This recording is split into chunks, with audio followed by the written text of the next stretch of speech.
Hello, I'm David Hunt. My guest today, he's so important, and he can speak French. Who can speak French these days? Because he's a professor of French studies at Monash University. He's taught for over 20 years in another life somewhere else. He's an author, a globetrotter, and you'll work out why in a minute.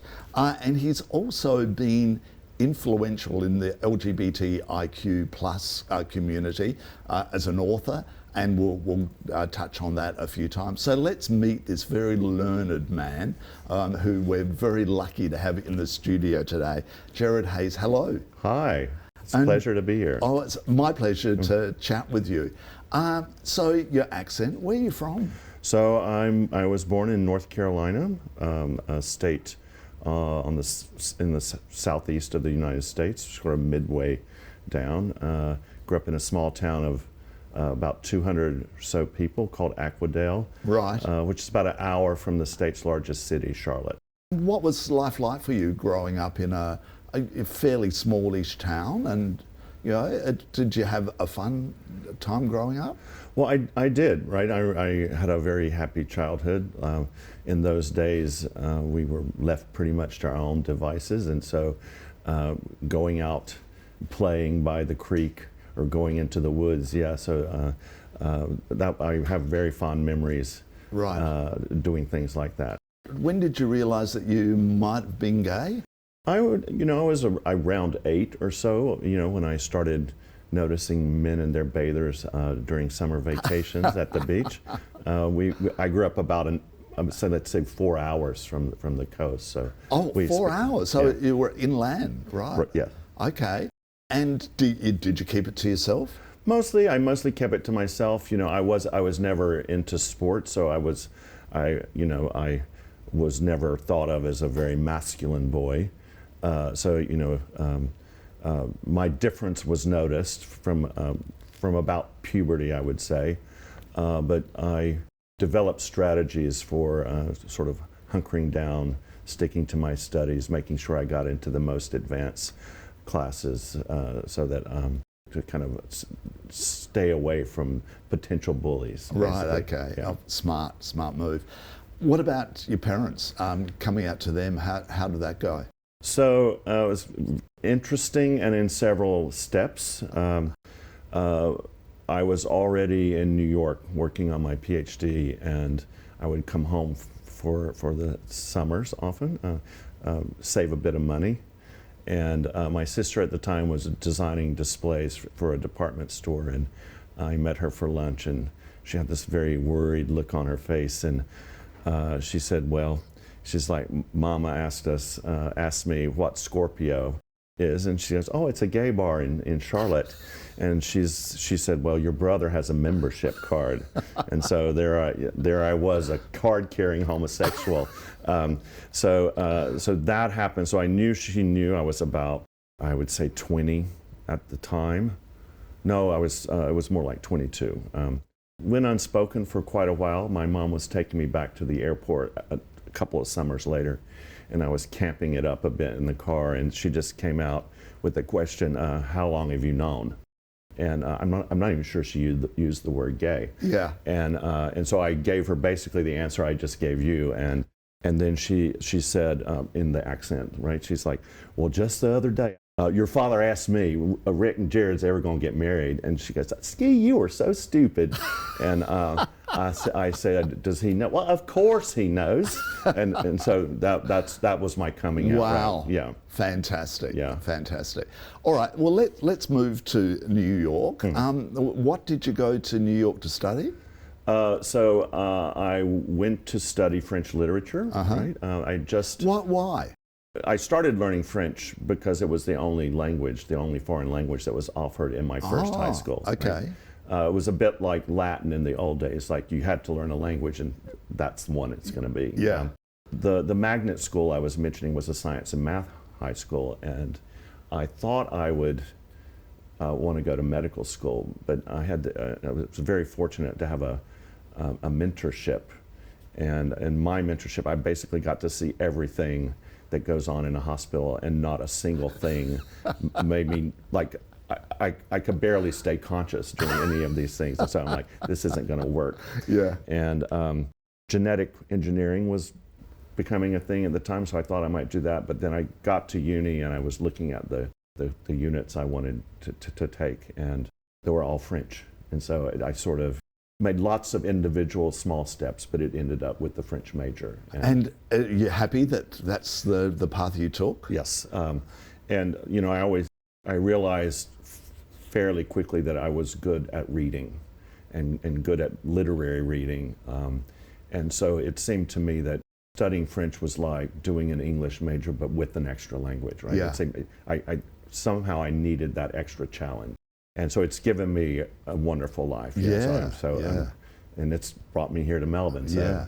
Living in New York, what was that like? You know, like it's a sort of city that I would love to live in, even though Melbourne's very much an art city and architecture. But what's a city like New York to live in?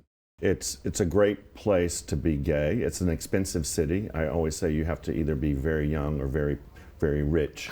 And so I was very young. In terms of coming out to other people, the move was really important to me, because I basically just told myself, okay, I got on the night train from North Carolina, and I'm like, when I get off the train in New York, I'm already out.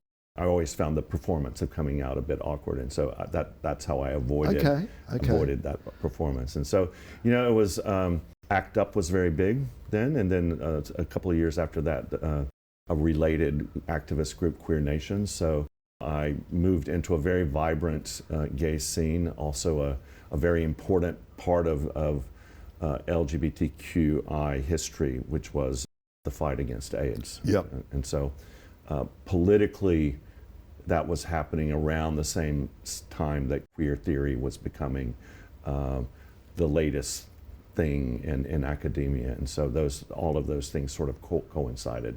But writing papers on it, on the LGBTIQ plus community, that's a huge step. And you actually did tell me that pre your time, if you know, like people in your standing, you would have been frowned upon.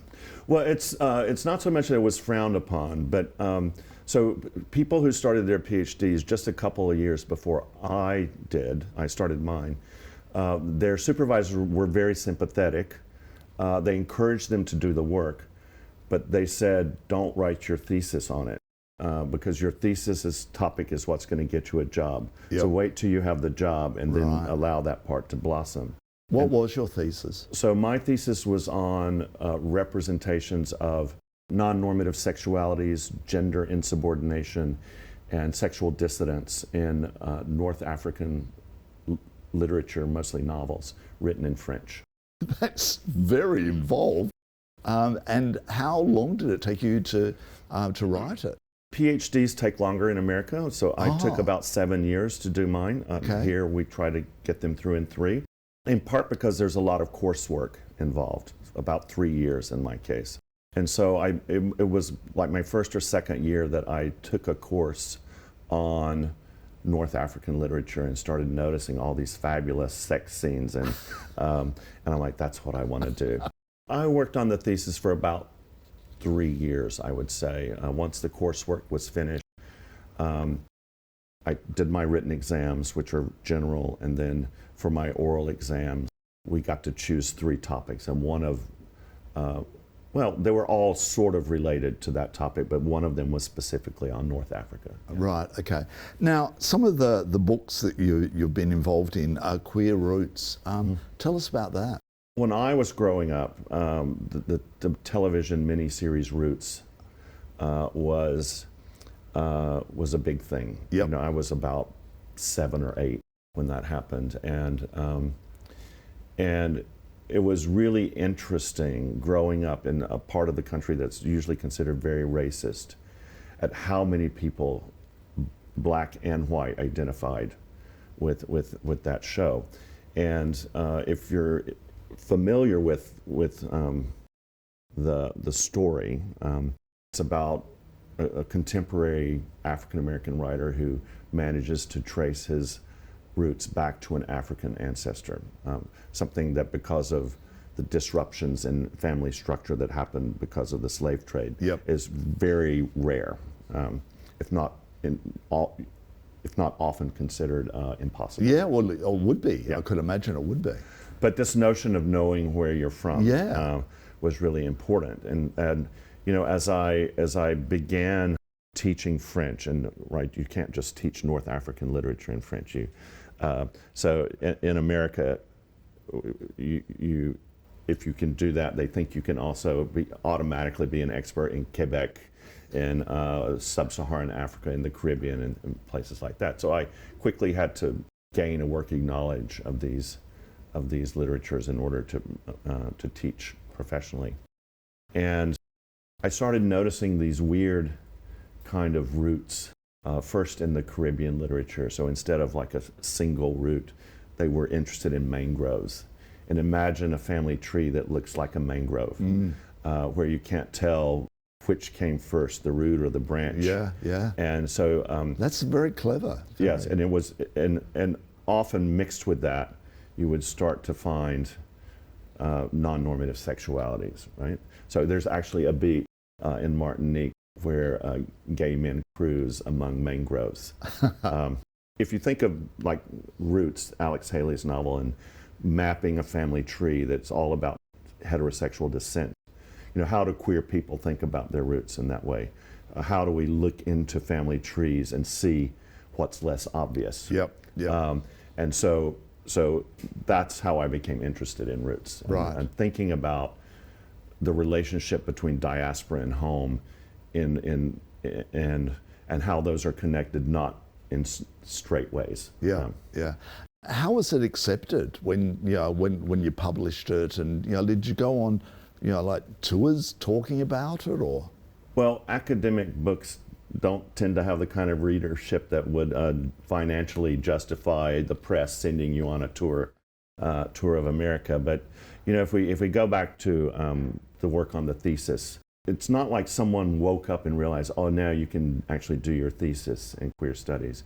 It sort of became obvious at a certain point when queer theory came on the scene. So I was in the first generation that was allowed to do my thesis in queer studies. That would have made it a little bit harder to like find out information, and what was it, or? I don't think so. I mean, Okay. we had to. I remember we started a reading group at the uni where I went, did my graduate work, and we had to get some of that information on our own. But that was part of the collective spirit of the times, right? If you need something, you have to get it yourself. Yeah. And so that became my first book project as well.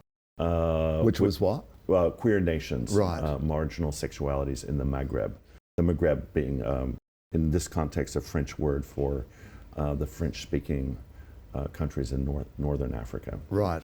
That book is still cited, right? So it's in a well-defined geographic context, right? So it's considered to have started a field, queer North African studies. Yeah. Right. So it's still my most heavily cited Right. work. How does that make you feel? Do you feel honoured that that's there? Yes, I mean, I didn't do this from scratch, right? I was, it would have been impossible without the activism that was going on at the time, the theoretical work that was being done at the time. So, I didn't start from scratch. In that particular field, I believe it was 2016, 2018 that 2 books came out in the same year in that field, and it had been 18 years. And that was very vindicating, I would say. Yeah. It was. That's when I knew, okay, this is an area of study that is going to be substantial, is going to withstand the test of time. Yeah. But does anyone ask you to come and speak about it? Yes. Yeah. Yes. Well, that's what I meant. Yeah. With, going on not the conventional book tour, Yeah. but yeah. So for academic conferences and things yes. like that, yeah. Lectures, invited lectures and things like Yeah. that. Shortly before I moved to Australia, there was a conference on queer African studies more generally at the Western University, the University of Western Ontario. And I have a colleague, Neville Hode, who born in South Africa, but who, I wouldn't say he's the first, but he wrote one of the first book-length studies in queer sub-Saharan. And we were looking around. He looks at me and he goes, "Jarrod, how do we become the elders in this field?" And so that was it was a tad bit of bittersweet. We thought of ourselves as the young people, and suddenly we look around and like we're the oldest people in the room. But nonetheless, quite satisfying and gratifying. Very much so. Well, okay, all of a sudden, here you are in Australia, Monash University, one of the best universities in Australia. How did that happen? It's a bit rare in my profession to spend your entire career in one place.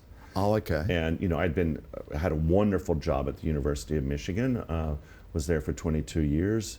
But I was starting to get to the age where I'm like, if I'm going to make a move, it's now would be the time to do it. And there were political things happening in the U.S. at the time, and I think more than the simple day-to-day politics, when I had to do a kind of course on what happens when a gunman appears in your classroom, I was like, okay, this is not going to change in my lifetime. Let me move someplace where, by its very nature, my job isn't considered dangerous. I started working on the move, and the job at Monash was open at the time, and turns out to be like the best possible thing that could have happened to me. So what was the process like? Was it quite involved? Because you're coming from the other side of the world. Mm-hmm. How did you? Did you have to come here to be interviewed, or? Because it was a professorship, there were 2 interviews, and the first one was by Zoom.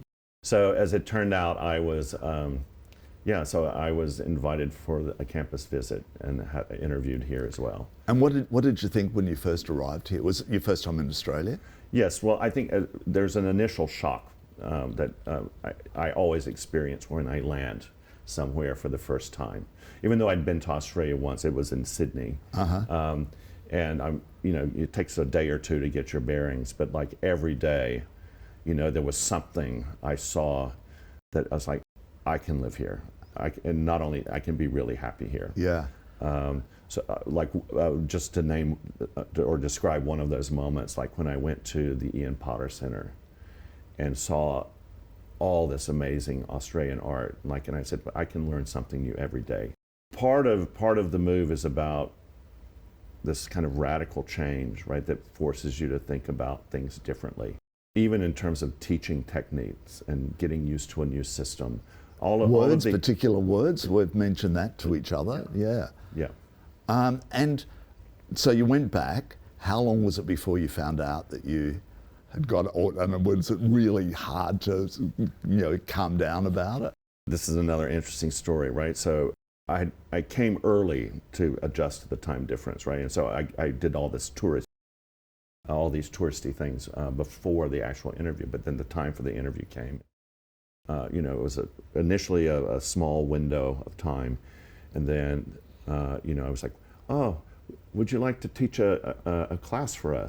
I hesitated because I'm like, what am I gonna, I didn't come prepared to do that. Yeah. And then I realized I had everything for my perfect class, on my computer, and so I said yes.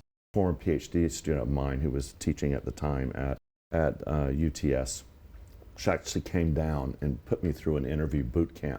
I was doing my PowerPoint, and she goes, "Not good enough, start over." And then she looked up and she said, "Jarrod, the only way this makes sense is if you're the only candidate at this point." I was thinking about that, right? I did my interview preparing for that class, which is in 2 days' time. Yeah. And then in between those, I was having dinner with members of the selection committee and some other people in the school. And that afternoon, the acting dean called me and offered me the job. Whoa! Oh, so you didn't have to go home. I was still here when they fantastic. So then you had to go back, to the US. Right. So I had the job offer. There's a process through which you ask any questions. That's about 2 weeks, and then I had to apply for my PR. right? Now that takes a while. Right. And so I can't take the job until I have a work permit, basically. Yep, So I didn't resign until okay. my PR was approved. Right, so okay. they all knew, but like they're Right. like, when's he going to resign? So because the academic year is opposite, right? And at Yes. Michigan, Yeah. it ends at the end of April, a bit earlier than some other American universities. And I had to be in Australia by the end of May. So that whole semester, right, selling my house, arranging the move, all of that sort of thing. Yeah. So again, it seems it's massive, right? But Yeah. one thing at a time. Yeah, yeah. What about your parents? What did they, because you were living away from home anyway. Right. And had been for quite a few years. Yeah. But it's a long way away, and Right. Americans don't like to travel this far, do they? Yeah, it's quite a haul. So my father had always said that he would love to come to Australia one day, and he got to realize that dream this past Christmas. Yeah. And so that was lovely.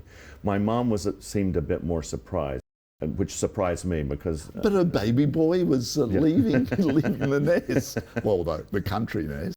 So yeah, I think she took it less well. Yeah. They both understood that I was doing what was best for me. Yeah, and an honour to be accepted. Like you had done extraordinary things on your journey. Right. They must be very proud of Well, you. I was about to say, right, even in my mom's case, she was very proud. Yeah. Now, all of a sudden, here you are at Monash University teaching French, or lecturing. I shouldn't say teaching because it's very different, isn't it? What's it like here? How different is it? What's the students like? What's university life like here in Australia compared to America? I had a bit of insight into that before moving here, right? So I mentioned one former PhD student. I actually had another one who was and still is at the University of Queensland. So I had that insight. I had been to the annual conference of the Australian Society for French Studies. A very dear colleague in French Studies, Ross Chambers, who began his career at the University of Sydney and moved to the University of Michigan in 1975. So there was already that kind of trend, and in some ways I made the opposite move. Yep. And so there was a nice kind of parallel to that way I had of thinking about myself in French Studies. And one of the things that we knew about French Studies in Australia is that the teaching of language and the teaching of literature and culture are not done as separately in Australia as they are can be done in America. And so that wasn't a surprise. Developing the day-to-day teaching strategies for that was a bit challenging, but again, that's why we accept challenges, is so that we can hopefully overcome them and learn and gain from doing so. Yeah. So I do more language teaching here than I used to. I now give oral exams, which I never did, or which I hadn't done since my early days of teaching French language while I was still a graduate student. I'm a much better teacher now, I like to think, than I was when I moved here. You must get asked a lot, but what's it like? How are you enjoying Australia? Do you think you will stay here indefinitely? I can't think of a single reason why I wouldn't at this point. I became, my last year or two in America, I was quite depressed because of the political situation. And so when I arrived, I immediately became just like overjoyed, basically. I mean, it was like, I used to say, I'm as happy as I was in my 20s, and that's when I was a young gay man running around New York, having all of this fun, and on top of studying and doing things like that. And I feel like I'm back in my 30s. The newness has worn off, but the happiness hasn't really. All of a sudden, no family, no friends. So the family thing is not there. But making friends, how did that go?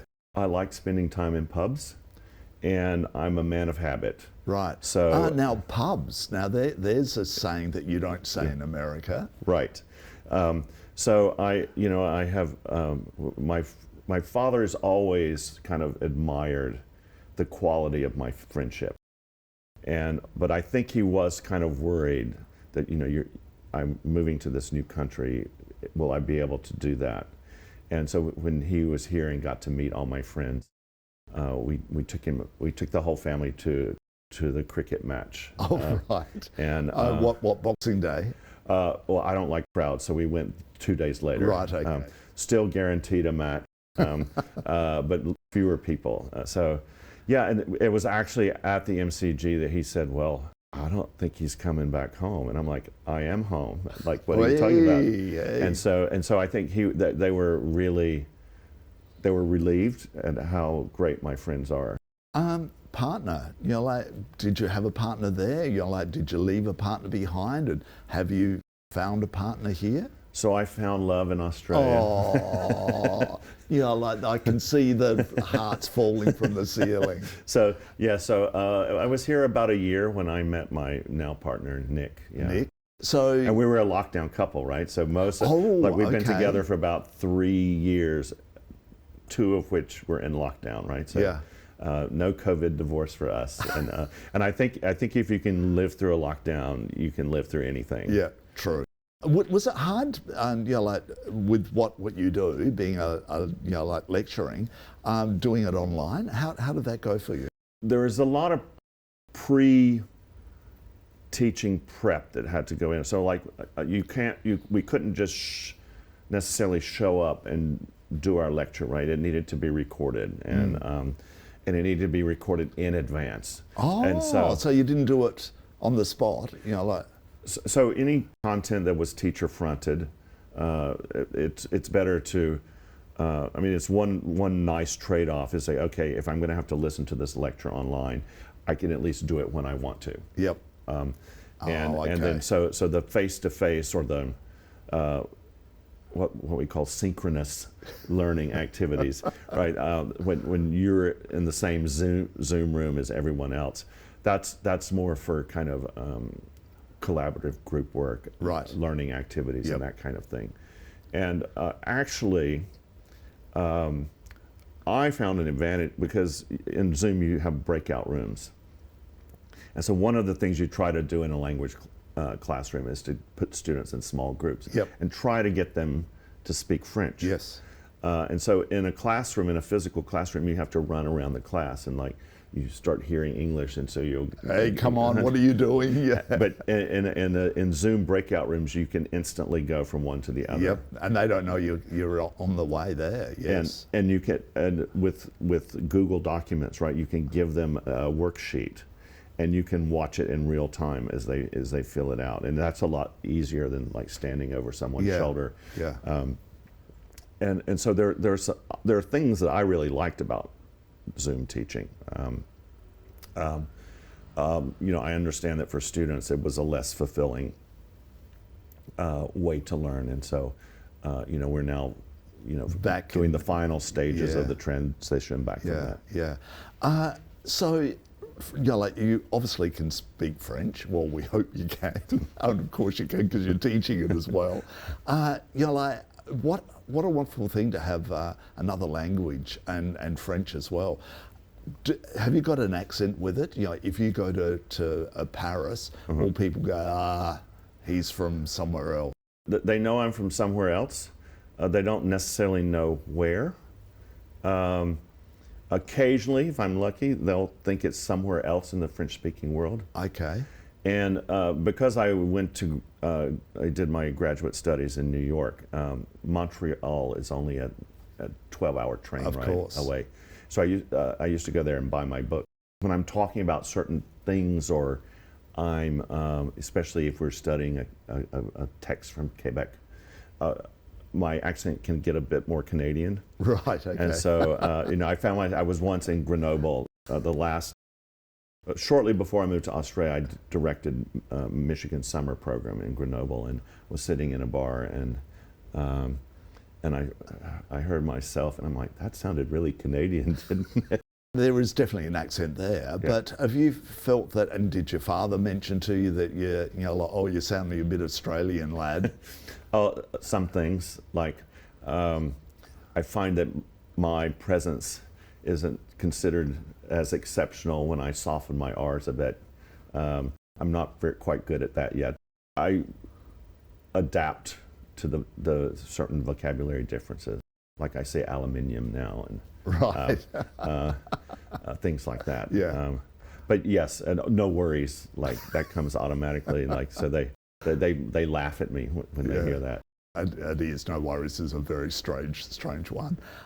So with the LGBTIQ the papers and books that you've written, can you see yourself moving forward with doing more stuff like that? Definitely. So Excellent. I'm part of a working group at Monash that we work on crime fiction. And so I haven't done much research into that.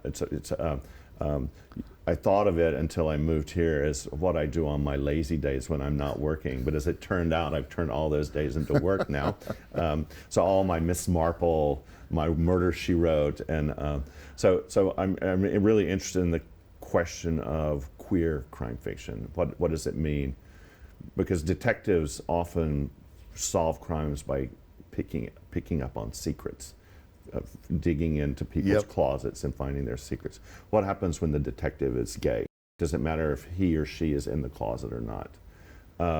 There's this great notion called the lavender herring, which is like a red herring, because there's such a long history of homosexuality being criminalized and and homosexuals being considered criminal by nature. And often the baddies, right, as well. Yeah, or the person that you make fun of. Right. So hence the lavender herring, when an author will use a queer clue, but to throw you off track. So to disrupt that stereotype, basically. Yeah. So there are all sorts of interesting questions that come up when you think about the intersection between sexuality and crime fiction.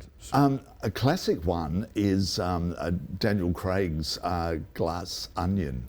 Yeah. Have you seen it yet? I haven't, no. Oh, you've got to watch it because he's quite gay, right, in this role, and the clothes he wears and all that, and the way he solves it, and you go, oh, that was clever. Right. That writing of, introducing it that way. Right. I wouldn't have seen that coming. So that's where you're going. That's one place. I'm trying to finish up a project on Louisiana, which is less obviously queer. But nonetheless involves the intersection between sexuality and racial identities. In particular, there's a difference in systems of racial categorization in Louisiana because of a large group of what were called free people of color, right? Who were the offspring of mixed race parents, right? And so that Louisiana still kind of represents that difference in the American psyche. And so I'm interested in thinking about how that can lead us to question constructions of race. Have you thought of an Australian turn of events, with writing something very Australian that for the world? Yes. So perhaps maybe not specifically Australian, but thinking about the French Indo-Pacific. And in particular, there's a new trend in criticism called eco-criticism, which is very pertinent and up to date, right? Thinking about how we read literary text, think through their relationship to the environmental crisis and things like that. And so that's just an idea at the moment. Yeah. But there's so many, Jarrod, there's so many things that you can. Right. And your mind must be thinking about them all the time. Right. I'll put that in the back burner for now. Right. And the university's quite happy, I'm sure they would be. Absolutely. What are the words that we use here? Impact, output, things like they go crazy. Like it's. Jarrod Hayes, it's been an absolute pleasure talking with you today. There's so much more we could have spoken about. So, Jarrod Hayes, thank you so much. Thank you. Thank you. I'm David Hunt, and I'll see you again soon. Bye.